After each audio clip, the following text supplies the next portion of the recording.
Welcome to the Founderville.vc podcast.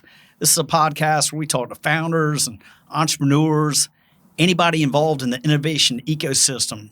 Heck, anybody that just supports entrepreneurs, we like to bring on this show.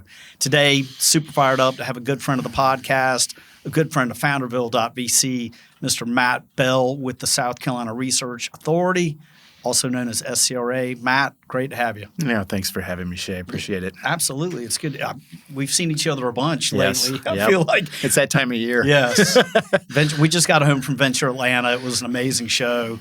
And Matt and his team had a booth up at the on kind of the second floor, and I chose to hang out there quite a bit. So it was nice to have that and be able to squat. Literally why we do it. It's our third year there, and we saw some of the other states getting tables there and making it kind of a home for for anyone from South Carolina, and that's literally why we do it. That's super cool. Yeah, no doubt. Y'all had a good team there. Well, I think most of the audience is going to know about SCRA and what you guys do, but I think it'd be great just to get an overview of the South Carolina Research Authority and kind of what your role is and how the organization works as you guys cover the state for entrepreneurs. Yep. So South Carolina Research Authority is a state entity. It was started a little over 40 years ago to drive the tech economy within the state of South Carolina. And the team works with academia, with the R1 or R2 universities across the state. Anybody who's doing research from the academics perspective and drawing that research out and having it have an impact on the world. And there's another team that works with the industry partners, which, of course, in South Carolina, you're primarily talking manufacturing, but there's a lot of life science and some other areas as well. And driving innovation into those areas, especially if it's innovation, created here in the state. And then probably one of the larger teams, the team I'm on, is the Entrepreneur Support Group. And we just basically run programs to try to assist the entrepreneurs just to get through the stages of the growth of their company. And we also work aggressively or as much as we can with the ecosystem partners to make sure that the services are in place for those entrepreneurs as they go forward. The program I am on and run is the investment group. So we have a 501(c) off to the side that actually makes equity investments in the startups. Most of the time we're doing about $250,000 to $300,000 investments, but the beauty of what we do is we work with other investors such as yourself to try to drive syndicates to raise that number. Mm-hmm. So a lot of the rounds we're doing are probably like $1 million, $1.5 million, which is a great starting point for a lot of the companies. Absolutely. And SCRA has a number of different programs to support entrepreneurs. Mm-hmm. It's not just SC Launch. It's grants. It's a little bit of everything. How does that work? Yeah, I think it's there is an art to getting the most out of SCRA. I think as you're pointing out, when you've got a group that's working with academia and another group that's working with industry, and then a group that's working directly with the entrepreneurs, you can leverage us in a lot of different ways. So if you've got something you need out of government, we're obviously a state entity, so we can support some of that. If you're trying to identify which strategic partners could be useful for you within the state, we have expertise and people have the contacts to make that happen. We also run some grants. We call them demo grants, where a company can partner and get a match from a strategic and deploy, which is kind of a neat way to go. And we have some programs to support companies coming into the state as another area. And if there's a need to work with some of our universities across the state, whether it be for research or technical support or whatever, we've got teams that are not quite embedded, but are definitely well known within those campuses that can make that happen as well. I think that's super cool. I mean, I remember, I'll never forget. Honestly, it was a conversation we were having. We were driving to North Carolina for an event, and we were talking about research and development, just R&D at the universities here in South Carolina, and we were kind of comparing to North Carolina. Yep. And the difference, and I'll get the numbers all wrong, you can correct me, but I think you had said that MUSC, South Carolina, Clemson, R&D budgets of roughly $850,000 annually, and then UNC Chapel Hill is like $1.2 billion. Yeah. I mean, I don't know what UNC Chapel Hills directly is, but yeah, I mean, we've got some, generally speaking, smaller campuses across the state. I think the object then is to be really efficient with the capital that is deployed in the R&D space. The other area that I think is an area that could use some bolstering is private R&D. We have some international groups here that are using us as the North America headquarters, but the R&D base is a little weaker. So I think those are areas that we're actively working in and trying to find ways to beef up. And as you know, the space, everything's changing right now. I mean, you're talking quantum or AI or I think there's a strategic need for states to kind of get out ahead of those if possible. And there's definitely some discussions on ways to do that. But I think that's an area that will probably get increased attention as we go forward. Yeah. Yeah. I mean, we've got such an innovative state. We have great founders, great entrepreneurs, incredible universities. If we can ever crack the nut on how to really get technology out of the university system so that we can commercialize it and capitalize it, we're going to be light years ahead of where we are right now. And you mentioned Venture Atlanta. Part of the reason we work on Venture Atlanta is to plant a flag for the state outside the state. That's happening. We obviously work mostly with the venture investors, Series A, Series B, because that's who we go to next with our investments, as do you. And I've been really impressed in the last year how much attention we're kind of getting. Yeah. And a lot of investors are saying, you guys have got some pipelines that they want to look at. And I think it just shows the health of the ecosystem that we are able to plant a flag out there and we are getting attention. And, we had 8 companies on stage at Venture Atlanta, which is comparable to any of the other states that were down huge. There. One of which went to the final 2. I think you co-investment of ours. So it's exciting to see. I think it's going to be interesting to see how the next 5 years play out. Sure. And I'm excited for it. Well, we have a hidden gem here, and a lot of people don't know about it, or it's just been underserved. And I think that, you guys are doing hard work building the ecosystem, and then making the investment in Venture Atlanta is huge. And I hope all the founders out there recognize how much work and effort SCRA is putting forward to help all of us build South Carolina into something special. Yeah. Tell me, shifting gears a little bit, I want to learn a little bit more about you and sort of how you find yourself in the spot supporting entrepreneurs, which is a maddening sport. I call them my dead batteries. I'll take as much power as you can give them. Oh, Lord. But, I mean, you've got a background in venture capital. You've done this for years before you came to SCRA. Yeah. I mean, what did that look like? How did you get to South Carolina? And then how did you get hooked up with SCRA? Yeah, my journey's a little bit of an accident and serendipity kind of all wrapped in one. My original career path was to be a farmer. I mean, I grew up on a corn and soybean farm in Illinois. I was probably 5th or 6th generation. That was where I was going. My original degree work's all in crop science. So wow. I worked in that industry for 9 years as a crop advisor for that. And but what always at every stage of my evolution, technology played a part. So even though I was working with a process that's been evolved over the last 300 years, my focus was on applying technology to the space. So I was a precision agronomist, for those of you who are familiar with that term. So I worked with basically using computers and GIS systems to map out variability in the fields and how to understand it and how to apply towards it. And I was arguably one of the first in that field working for a major company in the space. So the technology's always kind of propelled me through and an interest in that.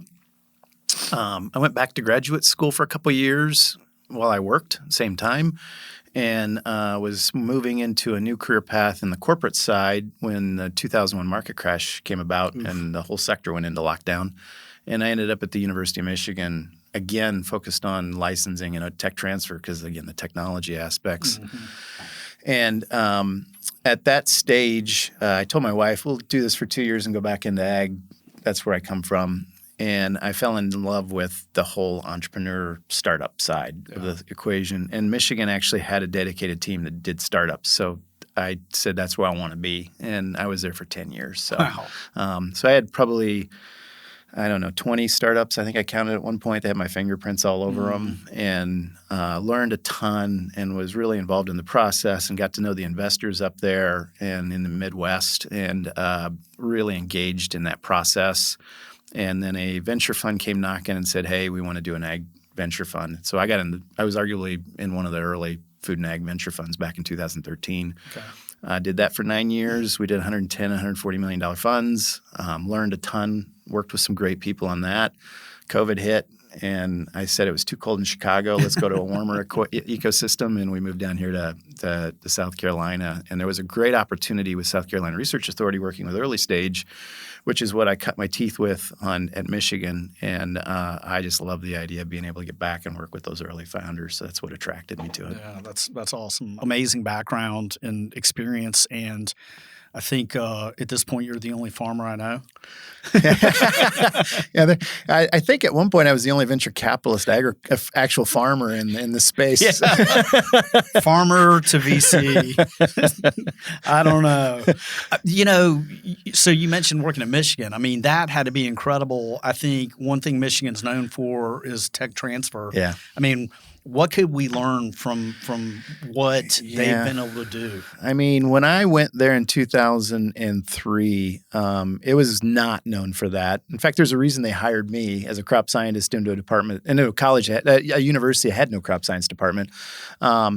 They were finding their way. They were restructuring. And if you remember in 2007, Michigan went to the 49th economy in the country because the auto industry crashed. So, no kidding.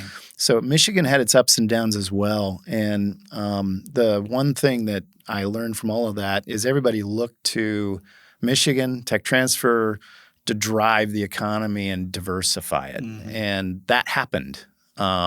Michigan really bought into that. And when I started there, they were probably doing 8 or 9 startups a year. When I left in 2013, they were doing probably 12, 13 startups a year. And 3 years ago, they did 30. Wow.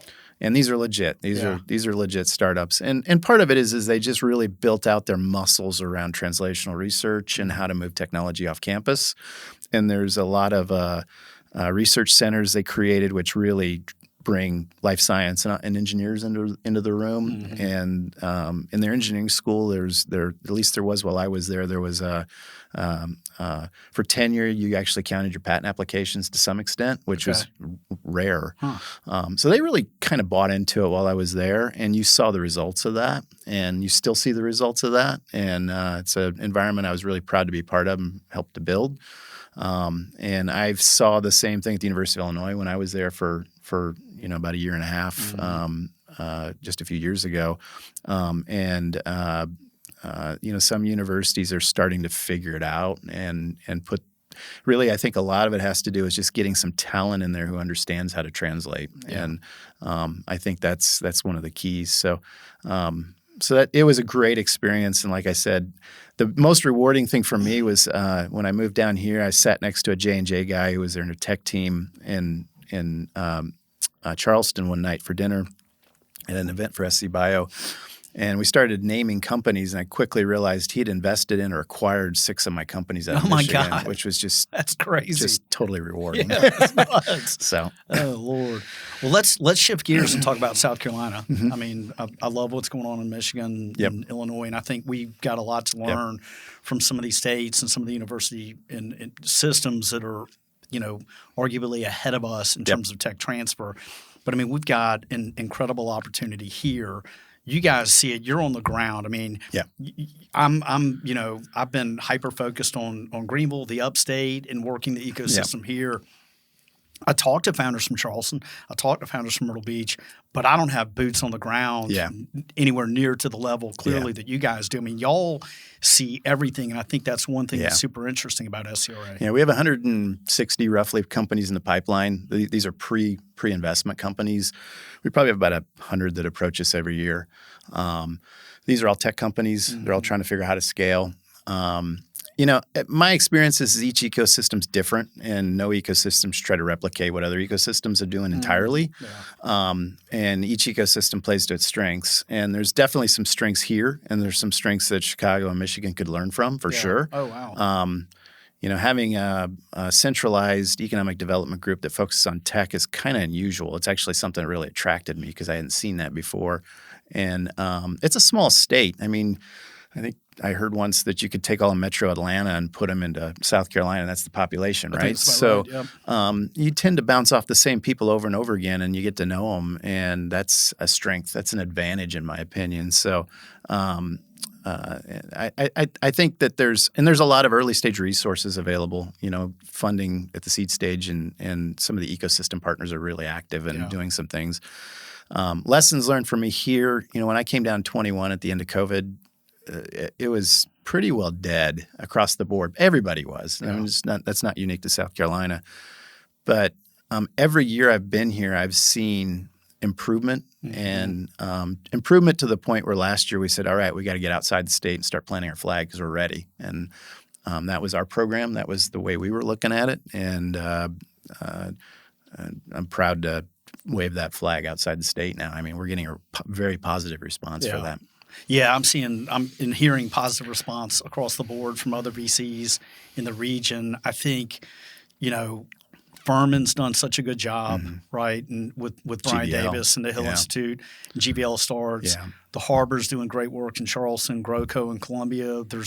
I talked to a gentleman that's creating a venture studio down in Myrtle Beach. Yep. Like things are really starting to pop. I mean, I know there's a lot going on in all these areas, and I think you guys have such a finger on the pulse of what's happening in the state. I think you said before we walked in, talking earlier, 55 portfolio companies at this point. And then you said, 100 in the pipeline. Yeah, what's the process like? I mean, if I'm a founder, like what's the best way for me to approach SCRA and how should I think about that relationship? Yeah, we kind of look at founders in terms of where they're at on the journey. I mean, we've got a lot of founders who are on their first time. They're new. They haven't done this before. I mean, we've done 5 or 6 capitalization workshops. We did one yesterday up at Rock Hill. We spent the entire day up there just talking about how to raise capital. We kind of cater to that group. The program's really designed for that group, but we also work with a lot of more seasoned entrepreneurs who've done 2 or 3. A lot of those entrepreneurs can raise their own capital and go their own journey, which is fantastic. Sure. I mean, our job's to get wins one way or the other. But leveraging our other resources or some of the other things we can do is useful for them. And sometimes they just want to support the state, and this is a way to do it. We have a program where we work with you early stage. We sit down and say where you at, where you need to go. We've got grants that we can offer. We got $25,000 and $50,000 grant program to move a company into the investment stage. We're really looking for companies that are in tech. They have to be in tech and that are wanting to scale. Ultimately, our measure for success is jobs at the end of the day. And we're looking for companies that can attract capital, which usually means investor capital, like venture capital or something like that is typical for us. We'll plug and play you where we think where our program is useful for you. So I have a lot of companies who kind of skip the grants and the early stage mentoring and go straight to the fund, SC Lauch Inc. And we do direct capital into them at that stage, but we feel like they're ready for that. So there's a little bit of assessment as to where they're at, what's going on, and where we think we need to plug them in order to make the program useful for them. And if they rip through the stages really fast and get through the grants and get to the investment really fast, that's fine. That's great. Yeah. And if they, need to go a little slower and kind of figure their way through some things or have multiple iterations on product market fit, which is typical, then that's okay too. Yeah. We just try to work with the entrepreneur and work at their pace. Yeah, I think product market fit is definitely hard to find, and it's ever evolving and never ending. It's funny. So much of the time when I talk to a founder, I'm trying to ask open-ended questions, and I'm trying to figure out the founder. Yep. Like understand the founders, their mindset. Are they humble? Are they coachable? Clearly, they have to have aptitude, right? I mean, without question. And then attitude, and then finding that sort of special mix in which I know or I believe that those founders are the ones that can push it forward. That's hard to find. It is. And I think what is the biggest challenge for what I do now versus what I did when I was a Series A VC, with Series A VC, you look at a company and if the founder didn't seem like someone who quite was a fit, you just say no and walk away, right? Yeah. Now there's a whole coaching and mentoring aspect. So to give you an example, we did a deal here in the last couple of weeks where we're negotiating the terms on the deal, and I'm half mentoring them and half negotiating, and that's awkward. And they would say something, and you'd be like, "Are you sure you want to go there?" And and there's a finesse element to it that I think is something you just got to learn to do. But you are on their side, even though you're on the negotiating side for Launch Inc. And the reason we negotiate is twofold. One is the 501(c) is intended to drive a return because we want to maintain that fund going forward. And we've had exits recently, so the fund's doing very, very well. That's great. But, we need to instill that discipline in investing. We need to instill the discipline in investing so that we can attract other investors, because if we're not seen as credible, then, we're not going to be able to attract venture capital to the table. It's such a good point. And then last, we want to prep the founders. I mean, is it a pain? Yeah, it's a pain, but it's a lot lighter pain than what you're about to go through to raise the rest of the capital, and we want to prep them for that process. Well, y'all do such a good job, particularly related to due diligence and making the founders get prepared for another round, and I think that's like super welcome to the ecosystem, no question about it. I think part of the challenge that we have here is clearly the lack of capital, right? There's just not a lot of pre-seed and seed capital in the state. There's tons of wealth in the state. Yeah. Like there's plenty of high net worth individuals, many of whom will write checks. Yeah. Now, I don't necessarily know if they're paying attention to the checks that they're writing or familiar with the terms. That doesn't mean they're not super smart people that have been successful. But if you don't do it for a living, you don't really know. And so many founders read TechCrunch. And they read Crunchbase, and they see what's going on in the market as they perceive it. And I think it takes a lot of work, and you use the word finesse. I think finesse, discussing with founders what practical terms are. Yeah. Right. And trying to set expectations and help them understand this is one round of capital. There may be another and another and another. This is what the cap table is going to look like. And P.S., this is not AI in San Francisco. Right. This is a different world. Yeah. That doesn't have to be bad. I mean, I've built multiple companies here in Greenville, and I've raised from angels, I've raised from venture, I've raised from mezzanine. Yeah. Like it's doable, and I feel like there's been good outcomes from that. But trying to help the founders be practical and realistic is a job. Yeah. I'm going to respond to your question, but I had a little anecdote for that. I did an investment with the team. It wasn't just me. The team did an investment on a company coming out of Los Alamos National Lab quite a few years ago. And we had a California VC involved. And I remember going out to lunch with the VC. I'm talking to him, and the first big play was with Cargill, one of the largest suppliers of grain in the world, right? Processors of grain. And we're sitting there talking. I said, well, "What do you think of the Cargill deal?" And he had no idea what I was talking about. Wow. Not only that, he didn't really even know who Cargill was. And so I started probing on it a little bit, and he goes, "Well, that's why we have you guys in the deal, is to explain the ag stuff." So not a slight against the California VCs. That's just a different environment than what, we whether you're from the Midwest or from the Southeast, as far as what you're used to seeing, I guess, with the investors within those sectors. I think my thought in response to a lot of companies that want to get into that environment and maybe go for those higher valuations is that's fine. I mean, if you can do it, great. Yeah. Go do it. But you have to understand is once you do it, you got to go back there again for the next round and the round after that, because you've now set an expectation and an inflated price point that's going to be hard for the regional investors to deal with going forward. Yeah. And you might be able to figure it out, but it's going to be harder. And again, it's not bad. It's just that you're now playing at a different level, and you just got to know that. No question. I think we spend a lot of time. I mean, I know I take a lot of my time when I'm talking with founders, reverse engineering from a $50 million exit. Yeah. With the thought that in the West Coast, people would yawn at that. It would be a complete loser, right? Yeah. But if designed correctly, and thinking through the realities of how hard it is to build a scalable SaaS or vertical AI business, a $50 million exit needs to be a win. And the founders, they need to make lots and lots of money. How does, in like designing the cap table and the criteria, the investment, the terms, to ensure that that's a real possibility, that ensures they win, we win, our investors win, the ecosystem wins. And it's not all about giving back, but it's clearly that like founders can win at 50 million. Yep.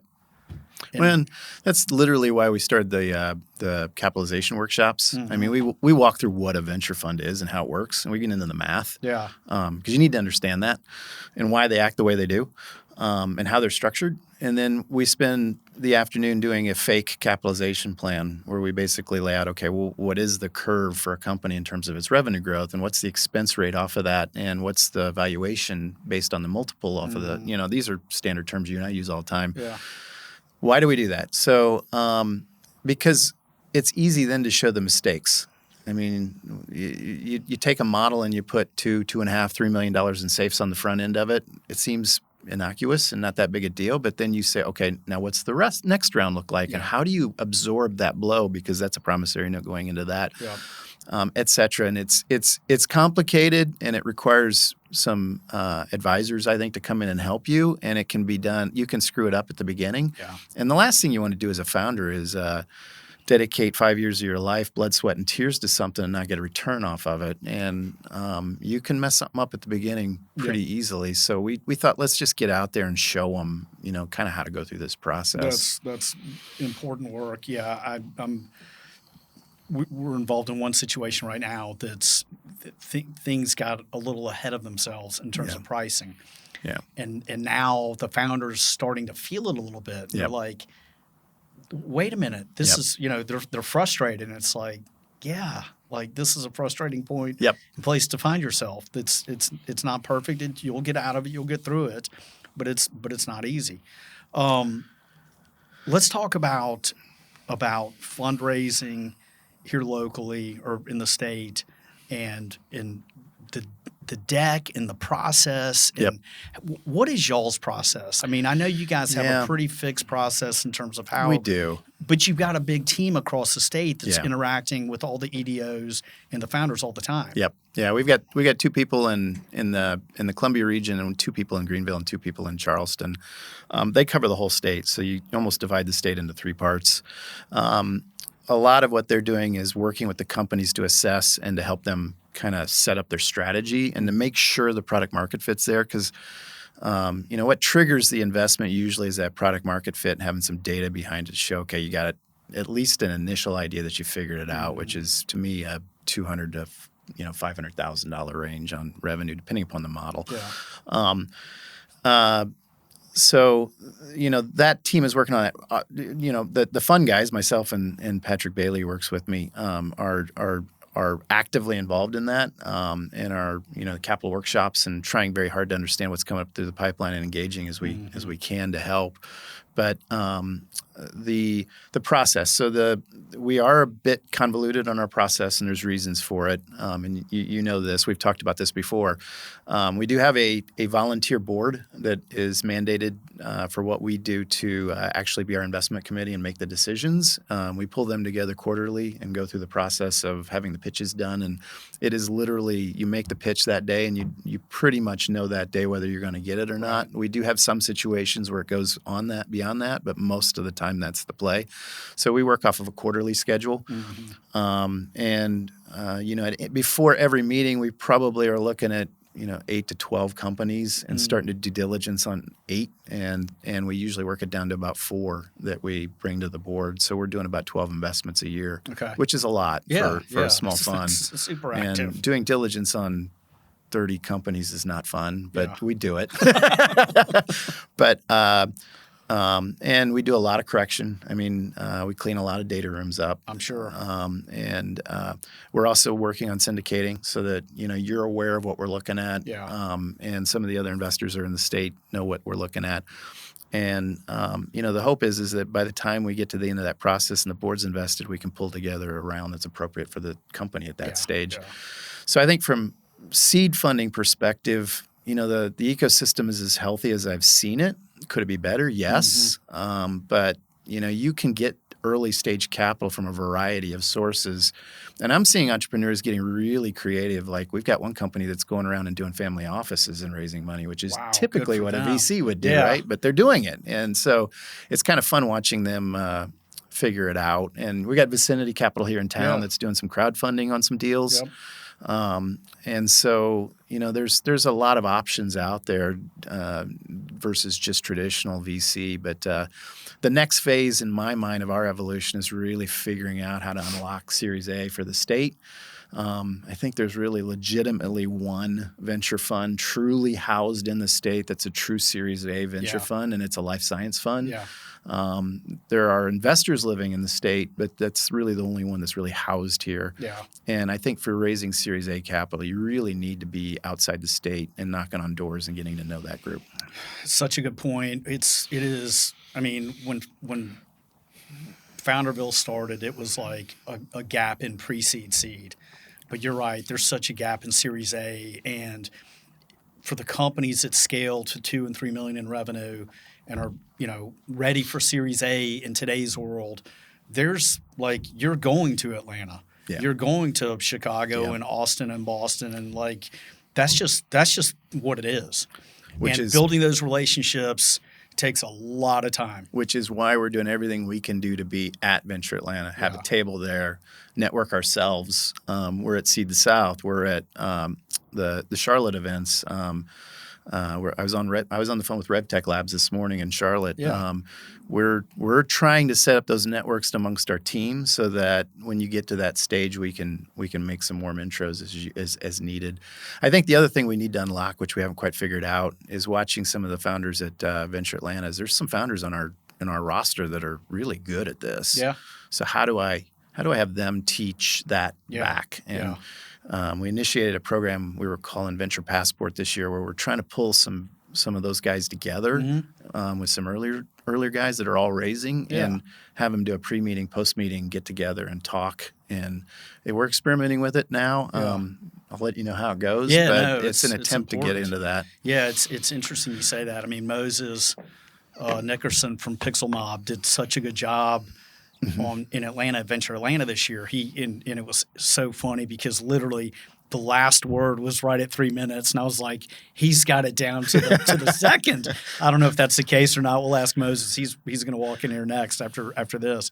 But yeah, I mean, I'm proud of where the state is in terms of the progress that we've made over the last couple of years. We have such a long road ahead of us, but I think as all of us collectively work together and keep building this ecosystem and keep doing this work, that entrepreneurs and founders are going to benefit. And it's literally the basics. It's telling the story. Yep. It's understanding the appropriate terms and just how to talk about your company and the way to describe it, and not just throw up all over the potential investor. And there's work to be done there, though. Yeah, I think so. And I think when you're in an environment where you don't have that expertise for a while, that Series A, how does that work? How do they think? What do they say? What's the language? Yeah. When you don't have that, I think it stunts you.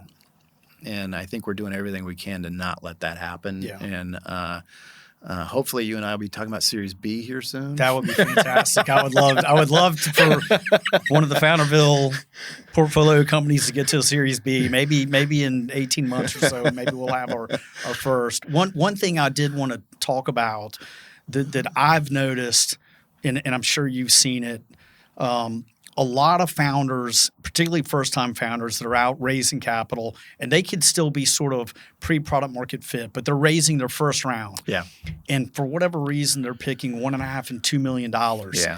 And, I quickly try to pull them back and help them understand, $2 million is a lot of money. How big is your database of angel investors that you're hitting? And they're like, well, I'm talking to 5 people. We had 2 companies just within the last 10 months that came to us with $2 million in safes or convertible notes with no revenue. Yeah. We're seeing it as well. Sure. Okay. Is it a bad thing? I mean, in most cases, you got to question it. Yeah. In many cases, it is. In some cases, not. Yeah. Literally, one of the major reasons we were doing the capitalization workshops is to address this issue. Okay. How are you thinking about we do one-on-one sessions afterwards of, how do you see this company scaling? At what point do you see an inflection on the revenue? And how are you planning on doing your capital raises in terms of timing? And do they all make sense from a cost standpoint? Do they all make sense from a dilution standpoint? Because in these situations, a lot of times the founders get overly diluted, and we want to prevent that. Yeah. So we're engaging as much as we can in that area. I think the other thing, and I'm curious on your thoughts on this.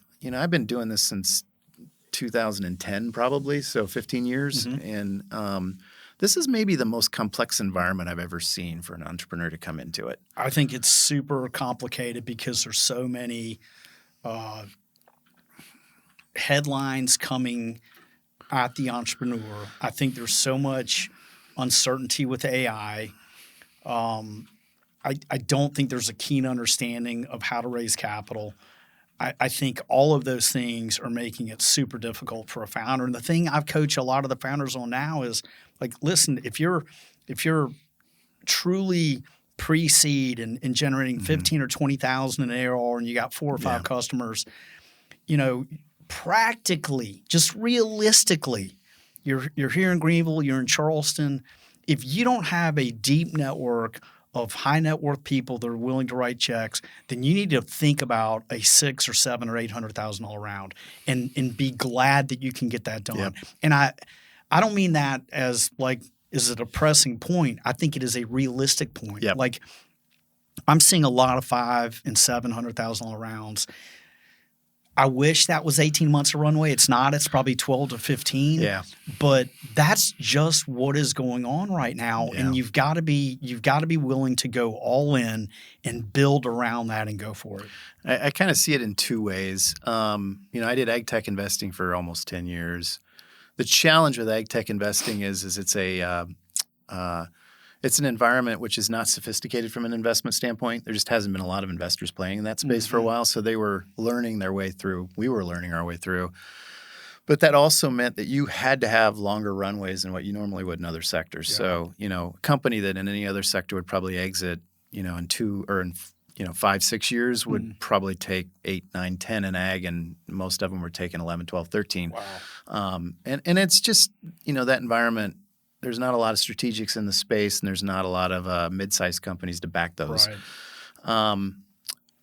I learned a lot from that process, and I look at the environment today, even in SaaS and some of the software areas, and it's like I think you almost have to push it a little further. The investors aren't playing quite as much as they were before at the AB level. M&A activity's down a little bit. Probably making some decisions now, you and I are, that we wouldn't have made 5 years ago. And on top of it, you have all the uncertainty around just a whole myriad of things that play into it. It's just a very complicated environment. There is an investor. I think just what I see with AI, and then having been focused on B2B SaaS and sort of vertical software inside of service-based industries. I mean, I'll wake up some days and go, wait a minute, I just need to sit on my hands. Yeah. But then other days I'll meet with founders and I'll see something, I get excited about it, and I'm like, they can build a really good business with this. Yeah. Like there is a $10 or $20 million a year business here, and these are great founders. Yep. But at the same time, I am nervous. Yeah. And I'm supposed to be the person that has a keen understanding of the marketplace. Yep. I'll readily admit I'm as uncertain as anybody right now. Yeah. I'm not scared to admit it, like I just am. Doesn't mean I'm not going to continue to like make investments and go deep in the companies we invest in, but it is a crazy time right now. Yeah, and I'm what makes me more positive about the future, though. I'm involved with a large NSF grant on creating an engine around energy technologies, grid modernization. And one of my roles is to figure out, well, what's the investment model for energy tech? Which, if you want to try to figure out energy tech, I'm open to a discussion. Yeah, I wouldn't know where to start. But at the same time, that sector is, the half-life of technology in that sector is slow. But all of the sectors around it are increasing and getting shorter and shorter, which means the pressure on that sector is increasing because it's a fundamental to all of the other sectors. Absolutely. So I've come to the realization that it's going to happen. I mean, entrepreneurs and capital are providers are going to figure out a way to Absolutely. revolution that area. You look at NASA, with what Musk has done. It's going to happen. Yeah.